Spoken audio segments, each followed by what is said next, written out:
Demikianlah tampilan nas khotbah yang boleh kita baca masing-masing, yakni dari kitab Kejadian 12 ayat 1 sampai 9. Saudara-saudara yang dikasihi Tuhan kita Yesus Kristus, topik khotbah ini adalah diberkati untuk menjadi berkat. Itu berarti orang yang sudah beroleh berkat, maka selanjutnya orang tersebut diharapkan menjadi berkat bagi orang lain. Nah, bila demikian halnya, jika kepada kita sebagai orang Kristen ditanyakan, apakah hidup saudara sudah beroleh berkat? Tetapi sebelum kita menjawabnya, kita perlu terlebih dahulu menyegarkan ingatan kita tentang apa itu berkat. Bila kita menyimpulkan istilah-istilah tentang berkat dalam Alkitab, maka dapatlah kita memahami arti berkat itu, yakni segala karunia atau pemberian Tuhan yang membawa kebaikan, kesejahteraan, kedamaian, bahkan keselamatan bagi manusia, baik dalam bentuk jasmani, materi, ataupun rohani. Dan berkat yang diperoleh tidaklah selalu berupa uang atau harta atau banyaknya investasi kita. Adalah juga berkat ketika kita beroleh kekuatan dari Tuhan untuk melewati semua penderitaan atau kesulitan yang mungkin bisa melemahkan kita. Juga ketika mampu bersyukur di tengah-tengah keterbatasan, ketika mampu tersenyum saat diremehkan, dan tetap taat kepada Tuhan meskipun situasi kondisi tidak seperti yang diharapkan. Itulah sekilas pengertian berkat yang boleh kita pahami menurut Alkitab. Dan berkat terbesar yang telah Allah berikan adalah penebusan dan pengampunan yang menyelamatkan yang kita imani di dalam Yesus Kristus. Nah, tentu sekarang kita khususnya sebagai orang Kristen sudah dapat menjawab pertanyaan di awal tadi, yakni apakah hidup saudara sudah beroleh berkat? Mudah-mudahan jawaban kita semua adalah jawaban sebagai orang yang telah mengaminkan anugerah keselamatan yang telah diberikan Tuhan dalam hidup kita. Jadi itu artinya kita tidak bisa pungkiri lagi bahwa kita belum beroleh berkat.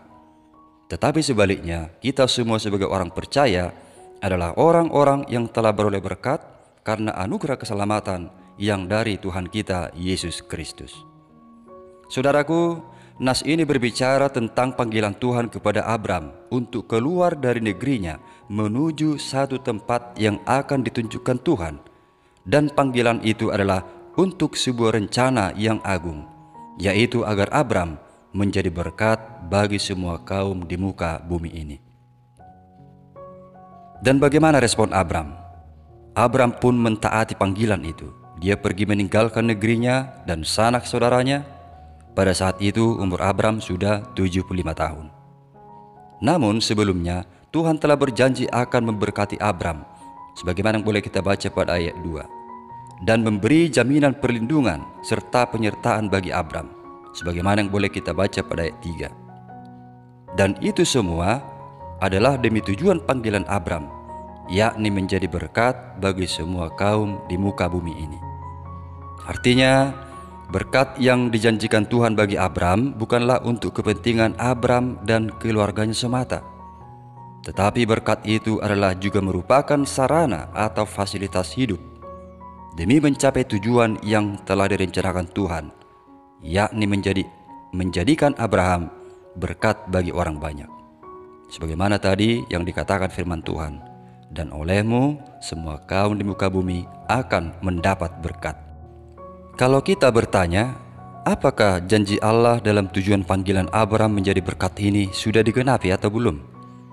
Saudaraku, dengan kehadiran Yesus ke dunia ini, maka janji Tuhan kepada Abraham menjadi berkat itu telah tergenapi. Secara jasmani, Yesus lahir dari garis keturunan Abraham, dan Yesus telah menjadi berkat bagi dunia ini. Meskipun masih banyak orang di dunia ini yang belum menerima kehadiran Yesus sebagai juru selamatnya. Dan kehadiran Yesus secara jasmani ke dunia ini adalah ketika keturunan Abraham telah menjadi satu bangsa, yakni bangsa Israel. Dan Abraham yang berganti nama menjadi Abraham telah menjadi sosok yang terkenal dan menjadi teladan yang akrab bagi dunia ini dan bagi umat Kristen khususnya. Abraham karena kesetiaan imannya terkenal sebagai bapa orang beriman. Jadi sebagaimana janji Tuhan yang membuat namanya masyhur, itu telah terwujud. Nah sekarang panggilan kepada Abram ini adalah juga menjadi panggilan bagi kita semua anak-anak Abram secara iman. Siapakah itu yang dimaksud? Kita semua orang-orang percaya kepada Kristus. Pada Galatia 3 ayat 7 dikatakan bahwa mereka yang hidup dari iman, mereka itulah anak-anak Abraham.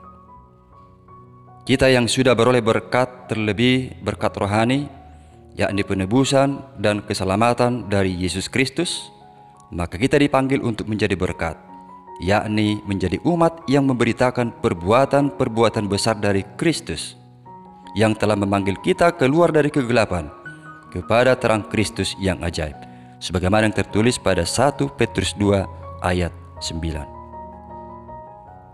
Jadi tugas panggilan untuk menjadi berkat bagi kita sekarang ini adalah memberitakan, memperkenalkan, bahkan membagikan kabar sukacita yang daripada Kristus. Berkat-berkat yang kita terima bukanlah tujuan kita menjadi orang Kristen, tetapi merupakan sarana sehingga kita menjadi berkat bagi dunia ini. Jadi status kita sebagai orang-orang yang telah ditebus dan diselamatkan oleh Kristus dari kegelapan kepada terangnya yang ajaib, dipanggil untuk rencana agung Tuhan, yakni menjadi berkat bagi dunia dengan memberitakan kabar sukacita yang daripada Kristus, yakni keselamatan. Jadi sebagaimana Abram dipanggil untuk pergi, diberkati dan menjadi berkat, demikianlah kiranya kita juga sebagai umat Kristen yang telah beroleh berkat anugerah keselamatan itu harus menjadi berkat bagi dunia ini. Nah sekarang bagaimana kita bisa melaksanakan tugas panggilan menjadi berkat itu? Ada dua hal yang boleh kita perhatikan dari nas khotbah ini. Yang pertama, kerelaan hati untuk melakukan perintah Tuhan. Saudaraku, belajar dari kerelaan hati Abram dalam melakukan perintah Tuhan, yakni pergi meninggalkan negerinya ke negeri yang akan ditunjukkan Tuhan. Maka demikianlah juga yang patut kita teladani dalam panggilan menjadi berkat. Tanpa kerelaan hati untuk melakukan perintah Tuhan, maka panggilan orang Kristen menjadi berkat akan sulit terwujud.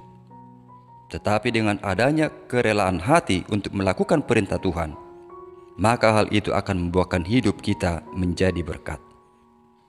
Misalnya seperti khotbah minggu lalu dari Kolose 3 ayat 18-21 tentang keluarga Kristen yang bahagia.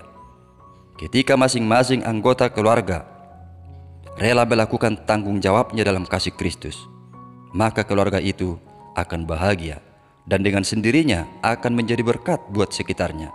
Minimal akan menjadi keluarga yang patut dicontoh, yang patut ditiru keharmonisannya.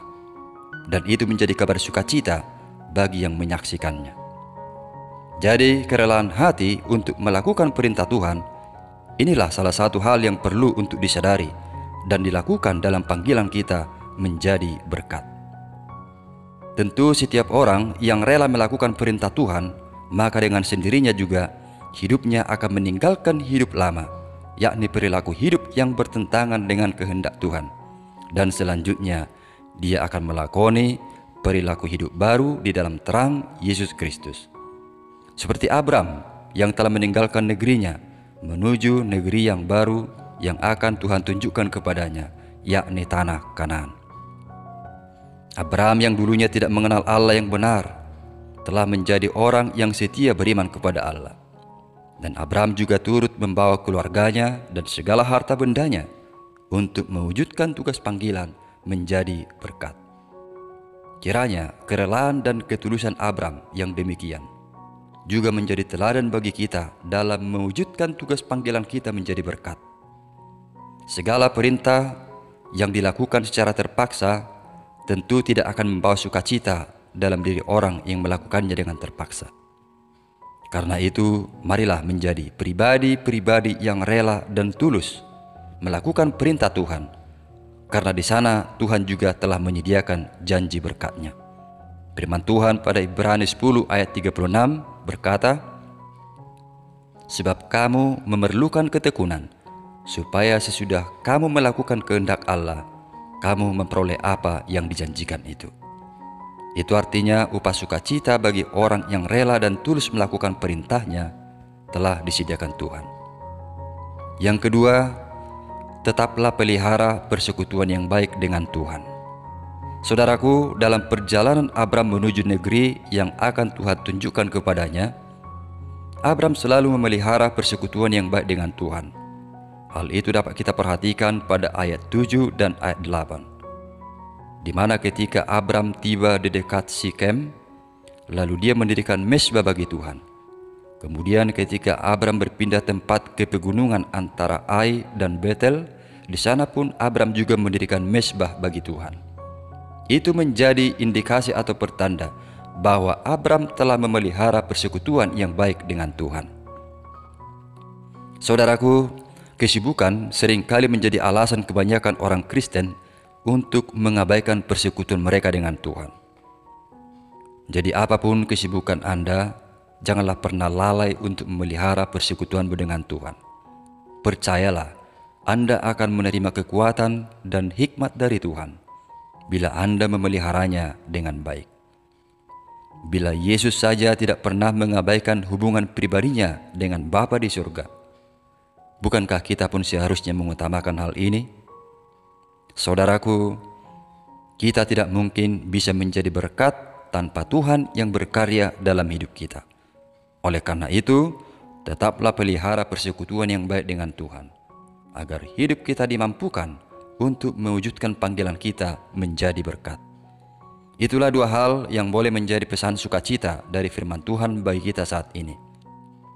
Kiranya melalui firman yang menyapa kita saat ini, semakin mendorong kita semua untuk menjadi berkat dengan memberitakan kabar keselamatan yang daripada Kristus bagi sesama dan dunia ini. Amin.